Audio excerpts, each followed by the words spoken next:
Daphne, the power of commitment. Daphne called me and said that she was suffering from double vision after a bad fall. I recommended that she come in right away, and she did. Not everyone responds so quickly. Daphne was very motivated and ready to work immediately. Daphne told me what had happened. She had gone to pick up her daughter at a friend's house, and she'd walked down the stairs to their basement carrying her 3-year-old son in her arms. She didn't realize that the stairs were under construction at the time. She'd only taken a couple of steps when she tripped and found herself falling forward. She could only think of holding her son tightly. She couldn't hold him and protect herself with her hands at the same time, so she hit the concrete at the bottom of the stairs with the right side of her face. She screamed for help. Her friends came immediately, told her that her little boy seemed fine, and somehow helped her up the stairs to the living room.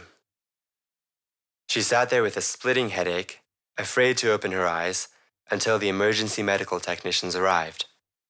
When they asked her to open her eyes, she saw double. Daphne had fractured her right orbital bone. After a week, when the swelling had subsided, she'd undergone surgery to repair the fracture. Her eye doctor had told her that the double vision might go away, but then again, it might not. When Daphne came to see me, she devoted herself to working on her vision without hesitation or reservation. She was both fortunate and wise to start her exercise program within weeks after her injury. As in Donald's case, her brain hadn't yet accepted the double vision as a way of life. She hadn't adjusted to it as she would have if she'd waited longer to begin therapy. This was the best window of opportunity for a cure. Daphne saw double when she looked up, right, or left, but not when she looked down. And much like Donald, not when looking ahead into the distance. During her first session with me, I asked her to look into the distance for 40 minutes to relax her eyes. In most cases, the eyes are more relaxed when looking far away, and this was especially true of Daphne, because it gave her relief from double vision. It is distressing to suffer the blur of double vision on top of feeling the lack of control that accompanies it. Daphne's next step was to alternate between looking into the distance, where her eyes worked well together, and looking a little closer, halfway between herself and the horizon, where her vision was double. She'd look back and forth hundreds of times between the horizon and halfway there. She worked on herself for hours every day doing this exercise, then for another hour or two during her daily sessions. Gradually, Daphne overcame the double vision while looking forward. She could look forward at any distance with both eyes and see a single image. When she managed to not see double looking forward, we worked on looking to the left. She would see double there, then shift her gaze forward to where her vision was now clear, then again to the left. It took many hours, but she was persistent and had the same results. She could now look to the left without seeing double. Then she started to alternate between looking forward and down and left and right, gradually increasing the turn to the right. After one very intensive week of working with me, the only area where Daphne still had double vision was looking up. I suspected that, in addition to the trauma of breaking the orbital bone, Daphne had had a concussion. I believe that her double vision had to do with her brain's perception, not just her eye misalignment. We had to wake up the nerve cells whose job was to coordinate the work of both eyes, those cells that were not damaged.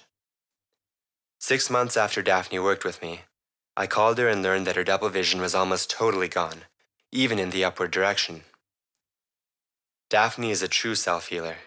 Although she had an injury, shock, and a family to raise, she cleared her head and worked to overcome symptoms that could otherwise have remained a hurdle for the rest of her life. She had a positive attitude and a strong will, and she was able to achieve excellent results. 2 years after my work with Daphne, I went to one of my regular workshops in Washington. In that time, I came again and again to East West Bookshop. And I had a small workshop with 15 people. What surprised me is I gave a Friday night lecture, And Daphne came and invited me for a dinner with her family. On Saturday night, after finishing my day of workshop, I went to her home. She had wonderful kids, a wonderful husband. They gave me wonderful food, and they were all grateful to me. And Daphne told me, I have no double vision whatsoever. So I want to tell all of you, they give you prisms for double vision. It doesn't really fix the double vision. Double vision people get from all kinds of reasons. In this case, from concussion, or for a courageous woman who saved her son. In other cases, from cataracts, after cataract surgeries, when the eyes are not being fixed to look together, from LASIK often. There's sometimes double vision because of cross-sightedness. There are many, many reasons for double vision. And we deal with all of them. For example, I had somebody who had cataract surgery, and after the surgery, he had what's called diplopia, double vision. Instead of going to the doctor, his wife brought him to me, and after a series of 2 weeks of sessions, his double vision completely disappeared. You have to be diligent with this work. I don't do any shortcuts. People who want to work with me have to really do the work, but with the right spirit. It's not enough that you work. It shouldn't be a feeling of, oh, why do I have to do this for myself? For example, I had a client now who said, I am so much looking forward to work on myself with the work you have shown me. She enjoyed every moment. She enjoyed the exercises and willing to put in the time. Those people who don't ask questions, but just move on and work, are the ones who get the best results. Many blessings to all of you over the weekend, Meir.